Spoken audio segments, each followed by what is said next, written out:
live? We should be live streaming. Yes, we are being live streamed. Welcome, welcome, welcome, everyone. Now I just have to get us recording and resume recording. Hi, I'm Paul Sugarman with the Instant Shakespeare Company, and today we are reading the famous history of the life of King Henry VIII. It's actually 8 in the folios, but it's the 8th, you know. So this is the play that was playing when the Globe burned down in 1613, when they were doing a performance when they set off like some armaments and stuff, and then the thatched roof caught fire. And there's a report of it and ballads about it. And one guy's pants caught on fire, which he was able to put out with beer.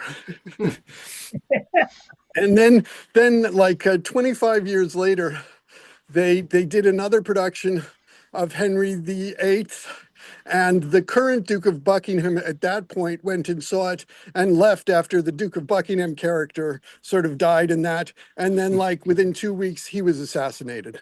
So lots of interesting history with this play. And so we've got actors who are going to be doing many roles. And so let me just introduce the cast and then we can begin. Jackie. Hi, I'm Jackie Margolis, and I live in New York City, and I'm going to do the surveyor, an old lady, Anthony Denny, and let's see, Sands, some other stuff. Okay. And then Angus. Hi, Angus Hepburn from London. Prologue, epilogue, Wolsey and Earl of Surrey, and I'll be reading stage directions to help everybody keep track of the myriad cast member characters that appear in this one. Yes, okay, great. And Garrett. Hello, I'm Garrett Quayle in New York, and I'm reading Queen Catherine. Okay. And Doug. Hi, everybody. I'm Doug McNaughton. I'm in New York City, and I'll be reading King Henry VIII. All righty. And Ken, who we can't see. Ken, coming from Brooklyn. I'm reading the Duke of Norfolk, Lord Chamberlain, Servants' Choir, Patience Griffith, Gentleman, and Gentleman 1. Great. And Kitty. You're muted right now, Kitty.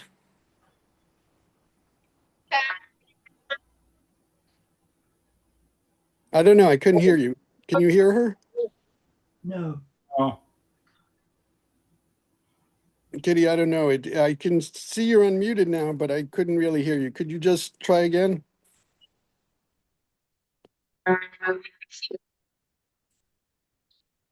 Can other people hear her all right?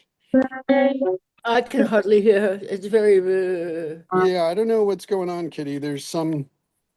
Can't hear you very well. She's not turned on. Well, no, I mean, her sound does seem to be on, but it's just not coming through. I heard a little garbled. I don't know. All right. I think, yeah, maybe you should go out and come back in again, Kitty, because your thing isn't working. But Kitty will be playing Anne Boleyn and other roles. And just a sort of reminder, when you're in the scene, you have your camera and mic on, and then turn them off when you're not in the scene. And you know, it's most important to have fun with the text. So thank you all, and on with the famous history of the life of King Henry VIII.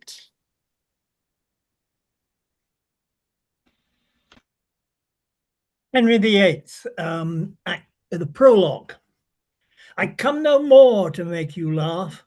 Things now that bear a weighty and a serious brow, sad, high, and working, full of state and woe, such noble scenes as draw the eye to flow, we now present.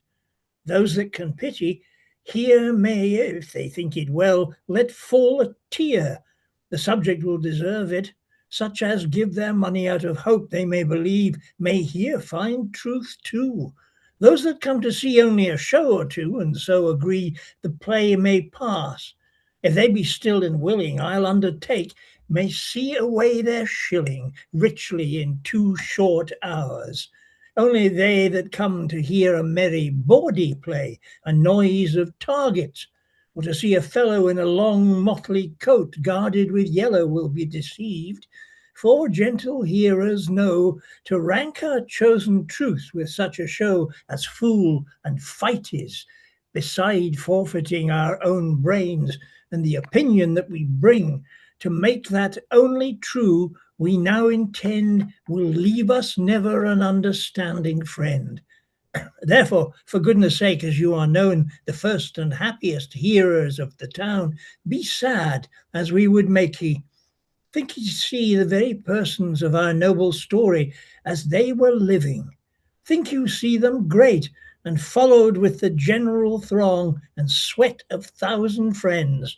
Then, in a moment, see how soon his mightiness meets misery. And if you can be merry, then I'll say a man may weep upon his wedding day. Henry VIII, Act 1, Scene 1. Enter the Duke of Norfolk at one door, at the other the Duke of Buckingham and the Lord Abergavenny.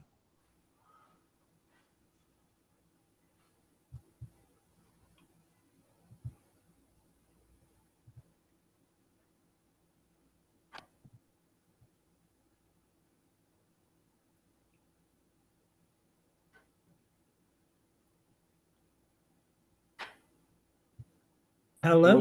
Who is Buckingham? The Duke of Buckingham?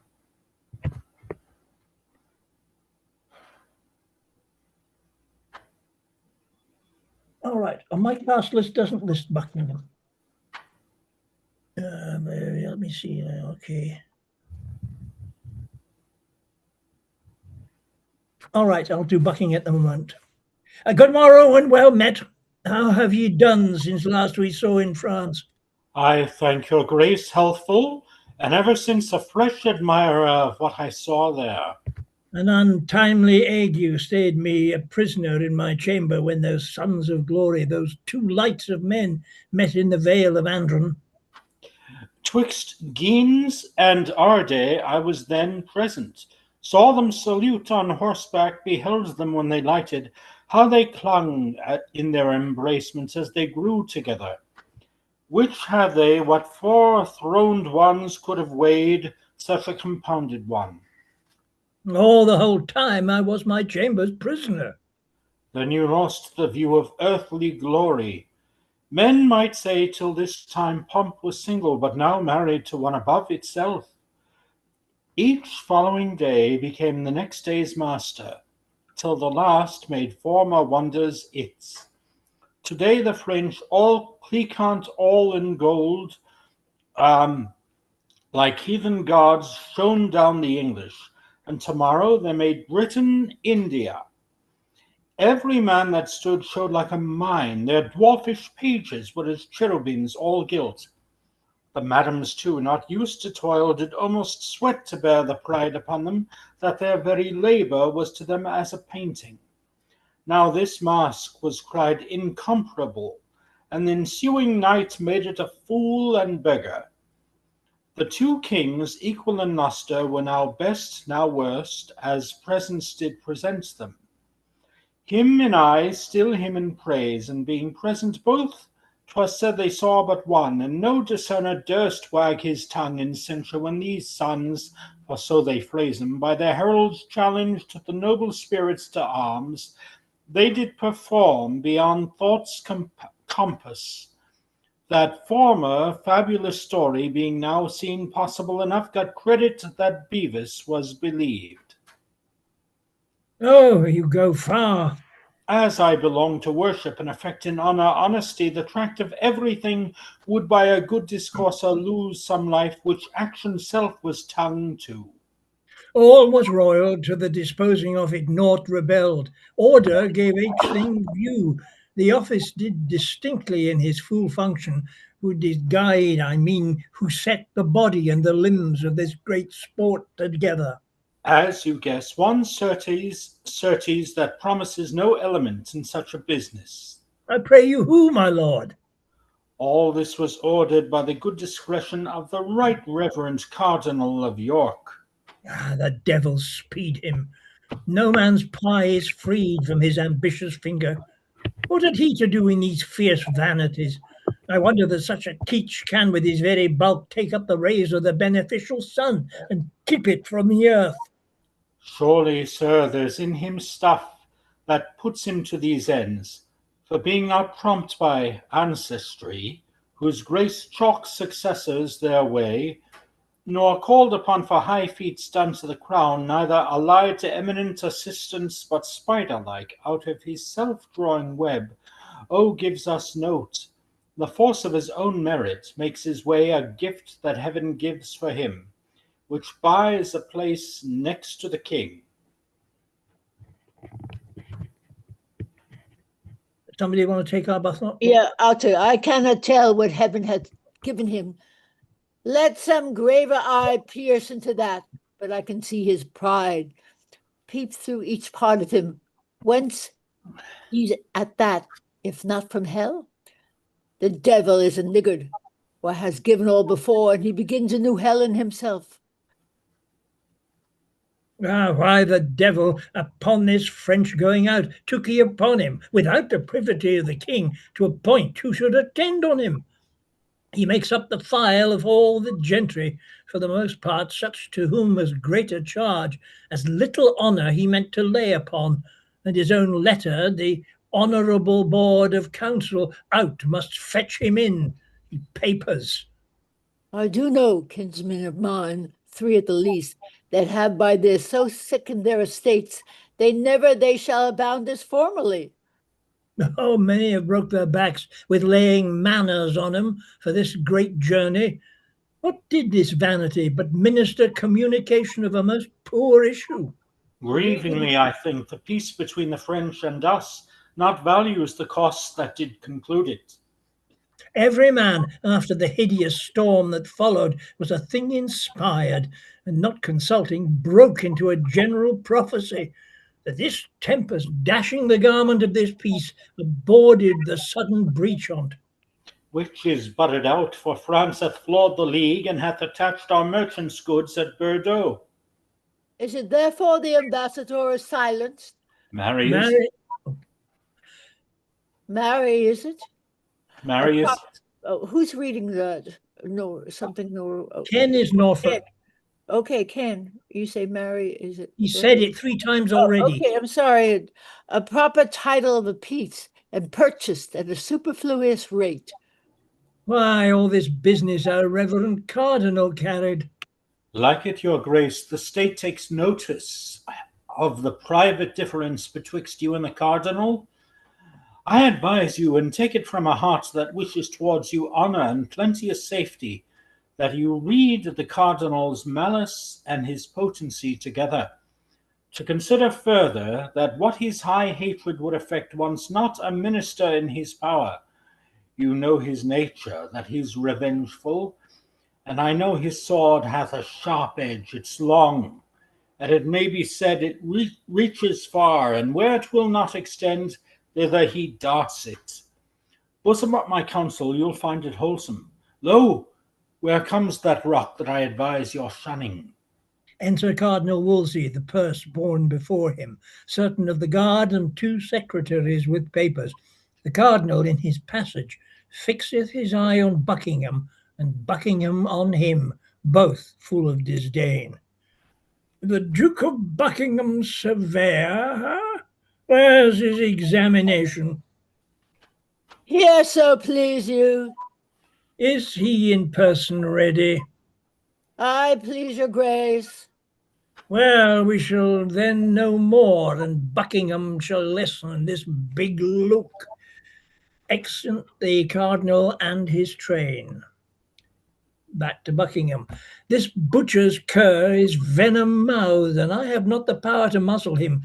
Therefore best not wake him in his slumber. A beggar's book outworths a noble's blood. What, are you chaffed? Ask God for temperance. That's the pliance only which your disease requires. I read in's looks, matters against me. and his eye reviled me as his abject object at this instant. He bores me with some trick.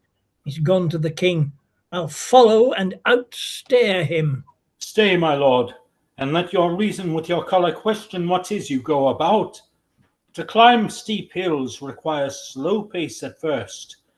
Anger is like a full hot horse, who being allowed his way, self-mettle tires him. Not a man in England can advise me like you. Be to yourself as you would to your friend. I'll to the king, and from a mouth of honour quite cry down this Ipswich fellow's insolence, or proclaim there's difference in no persons. Be advised. Heat not a furnace for your foe so hot that it do singe yourself. We may outrun by violent swiftness that which we run at, and lose by overrunning. Know you not the fire that mounts the liquor till it run o'er, in seeming to augment it wastes it? Be advised. I say again, there is no English soul more stronger to direct you than yourself, if with the sap of reason you would quench, or but allay the fire of passion. Sir, I am thankful to you, and I'll go along by your prescription. But this top-proud fellow, whom the flow of Gaul I name not, but from sincere motions, by intelligence and proofs as clear as founts in July, when we see each grain of gravel, I do know to be corrupt and treasonous. Say not treasonous. To the king I'll say it, and make my vouchers strong as shore of rock. Attend. This holy fox, or wolf, or both, for he is equally ravenous as he is subtle, and as prone to mischief as able to perform it, his mind and place infecting one another, yea, reciprocally, only to show his pomp, as well in France as here at home, suggest the king our master to this last costly treaty. The interview that swallowed so much treasure, and like a glass did break ither wrenching. Faith, and so it did. Pray give me favour, sir. This cunning cardinal, the articles of the combination drew as himself pleased, and they were ratified as he cried, thus let be, to as much end as give a crutch to the dead. But our Count Cardinal hath done this, and 'tis well, for worthy Wolsey, who cannot err, he did it. Now this follows, which, as I take it, is a kind of puppy to the old damned treason. Charles the Emperor, under pretence to see the Queen his aunt, for 'twas his colour, but he came to whisper, Wolsey here makes visitation. His fears were that the interview betwixt England and France might through their amity breed him some prejudice. For from this league peeped harms that menaced him. Privily deals with our cardinal, and as I troth, which I do well, for I am sure the emperor paid ere he promised, whereby his suit was granted ere it was asked. And when the way was made and paved with gold, the emperor thus desired that he would please to alter the king's course, and break the aforesaid peace. Let the king know, as soon he shall by me, that thus the cardinal does buy and sell his honour as he pleases, and for his own advantage. I am sorry to hear this of him, and could wish he were something mistaken in't. No, not a syllable. I do pronounce him in that very shape he shall appear in proof. Enter Brandon, the sergeant at arms, before him, and 2 or 3 off the guard. Your office, Sergeant, execute. Hey, it's Garrett. Okay. Garrett's Brandon. All right. Your office, Sergeant. Execute it. Sir, you my got it. lord, the Duke of Buckingham and Earl of Hereford, Stafford, and Northampton, I arrest ye of high treason in the name of our most sovereign king. Lo, you, my lord, the net is fallen upon me. I shall perish under device and practice. I am sorry to see you so ta'en from liberty, to look on the business present. 'Tis his highness' pleasure. You shall to the Tower. It will help me nothing to plead mine innocence, for that dye is on me which makes my whitest part black. The will of heaven be done in this and all things. I obey, O my lord of Burgundy. Fare you well. Nay, he must bear you company. The king, is pleased you shall to the tower till you know how he determines further. As the Duke said, the will of heaven be done, and the king's pleasure by me obeyed. Here is a warrant from the king to attach Lord Montacute, and the bodies of the Duke's confessor, John Le Carre, one Gilbert Peck, his chancellor. Ah, so. These are the limbs of the plot. No more, I hope. A monk of the Chartreux. Oh, Michael Hopkins. He, My surveyor is false. The all-great cardinal hath showed him gold. My life is spanned already. I am the shadow of poor Buckingham, whose figure even this instant cloud puts on by darkening my clear sun. My lords, farewell. And Buckingham exits. Scene 2. Coronets. Enter King Henry leaning on the cardinal's shoulder, the nobles, and Sir Thomas Lovell. The cardinal places himself under the king's feet on his right side.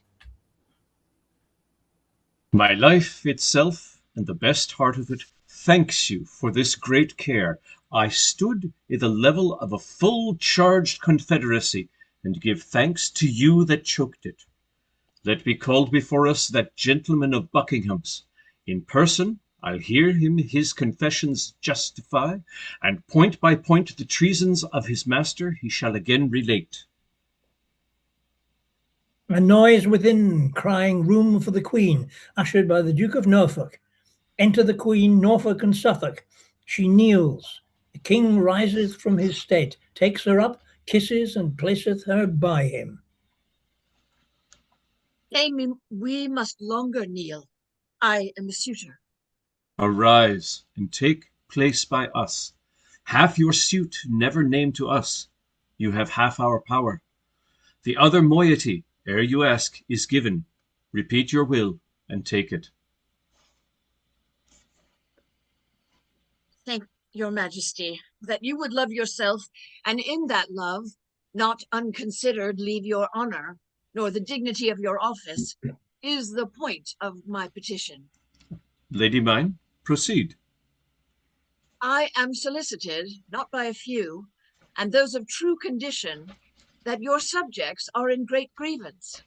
There have been commissions set down among them, which have flawed the heart of all their loyalties, wherein, although my good cardinal, they vent reproaches most bitterly on you, as putter on of these exactations, yet the king our master, whose honor heaven shield from soil, even he escapes not language unmannerly, yea, such which breaks the sides of loyalty and almost appears in loud rebellion. Not almost appears, it doth appear. For upon these taxations, the clothiers, all not able to maintain the many to them longing, have put off the spinsters, carders, fullers, weavers, who unfit for other life, compelled by hunger and lack of other means, in desperate manner daring the vent to the teeth, are all in uproar, and danger serves among them. Taxation? Wherein? And what taxation, my lord cardinal? You that are blamed for it alike with us, know you of this taxation?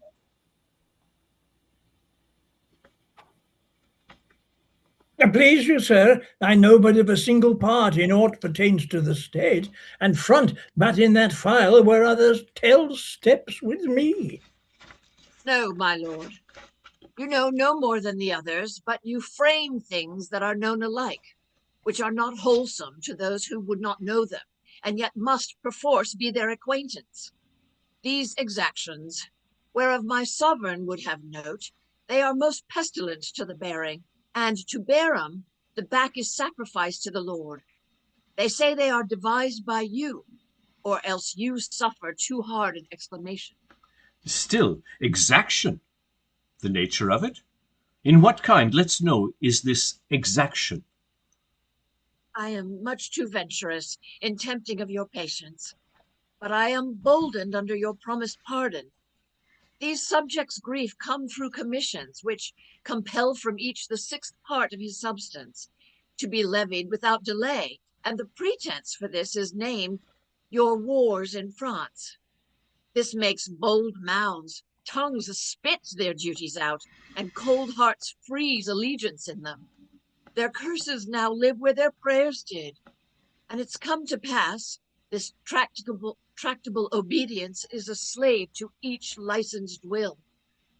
I would your highness would give it quick consideration, for there is no primer business. By my life, this is against our pleasure. And for me, I have no further gone in this than by a single voice, and that not past me, but by learned approbation of the judges. If I am now traduced by ignorant tongues, which neither know my faculties nor person, yet will be the chronicles of my doing, let me say 'tis but the fate of place, and the rough break that virtue must go through. We must not stint our necessary actions in the fear to cope malicious censurers, which ever as ravenous fishes do a vessel follow, that is new trimmed, but benefit no further than vainly longing. What we oft do best by sick interpreters, once weak ones, is not ours, or not allowed. What worst, as oft hitting a grosser quality, is cried up for our best act. If we shall stand still in fear our motion will be mocked or carped at, we should take root here where we sit, or sit state statues only. Things done well and with a care exempt themselves from fear. Things done without example in their issue are to be feared. Have you a precedent of this commission? I believe not any. We must not rend our subjects from our laws and stick them in our will. 1/6 part of each? A trembling contribution. Why, we take from every tree, lop, bark, and part of the timber, and though we leave it with a root, thus hacked, the air will drink the sap. To every county where this is questioned, send our letters with free pardon to each man that has denied the force of this commission. Pray, look to it. I put it to your care. A word with you. Let there be letters writ to every shire of the king's grace and pardon. The grieved commons hardly conceive of me. Let it be noised that through our intercession this revokement and pardon comes. I shall anon advise you further in the proceedings. Exit secret, enter the surveyor. I am sorry that the Duke of Buckingham is running your displeasure. It grieves many. The gentleman is learned and a most rare speaker, to nature none more bound. His training such that he may furnish and instruct great teachers, and never seek for aid out of himself. Yet see, when these so noble benefits shall prove not well disposed, the mind growing once corrupt, they turn to vicious forms 10 times more ugly than ever they were fair. This man so complete, who was enrolled mongst wonders, and when we, almost with ravished listening, could not find his hour of speech a minute, he, my lady, hath into monstrous habits put the graces that once were his, and is become as black as if besmeared in hell. Sit with us, you shall hear. This was his gentleman in trust. Of him things to strike honour sad. Bid him recount the fore-recited practices, whereof we cannot feel too little, hear too much. Stand forth, and with bold spirit relate what you, most like a careful subject, have collected out of the Duke of Buckingham. Speak freely. First, Jackie? I'm on. Yeah, go on.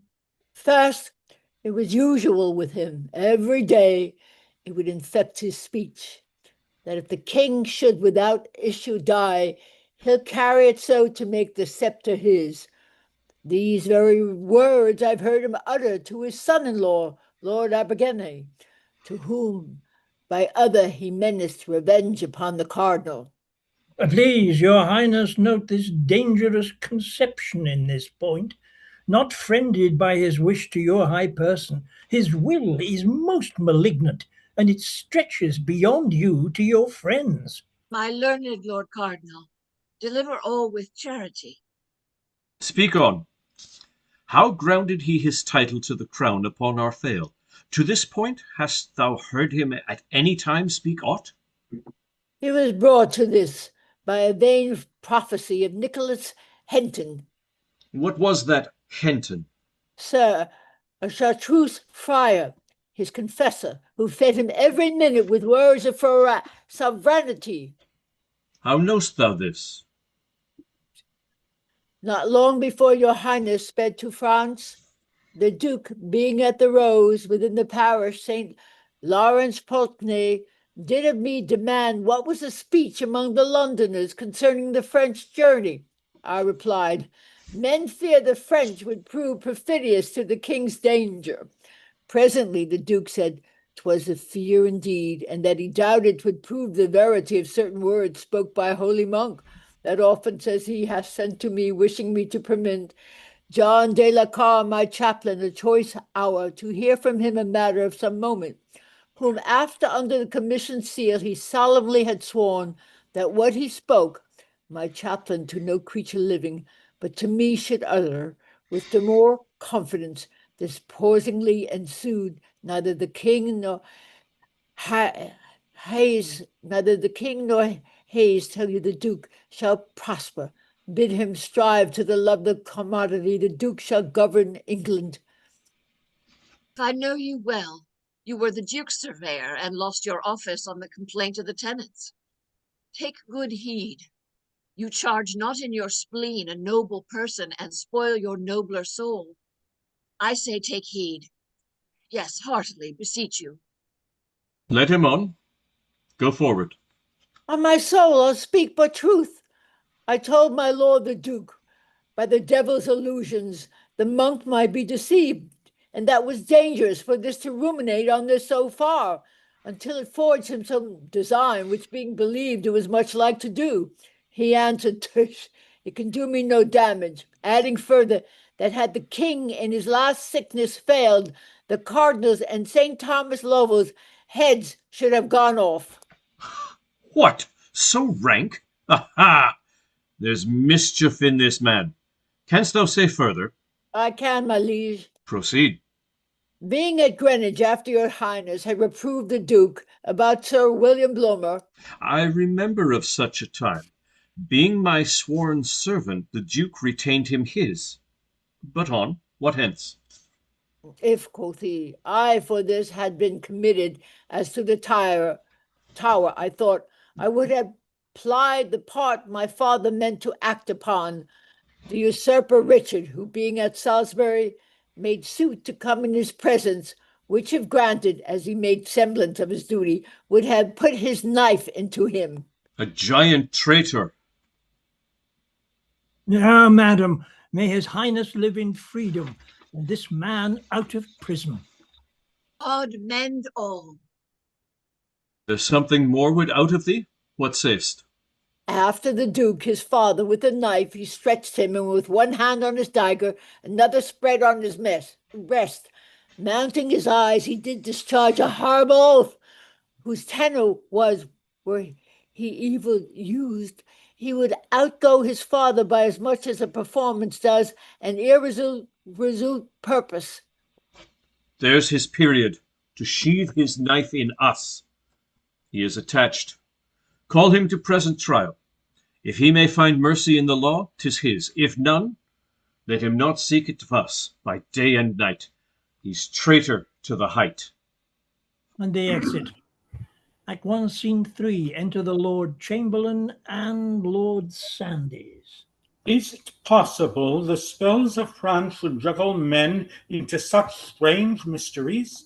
New customs, though they be never so ridiculous, they let them be unmanly, yet all followed. As far as I see, all the good our English have got but the late voyage is but merely a fit to the face. But they are shrewd ones, for when they hold them you would swear directly their very noses had been counsellors to Pepin or Clotharius. They keep state so. They have all new legs and lame ones. One would take it they never see them pace before.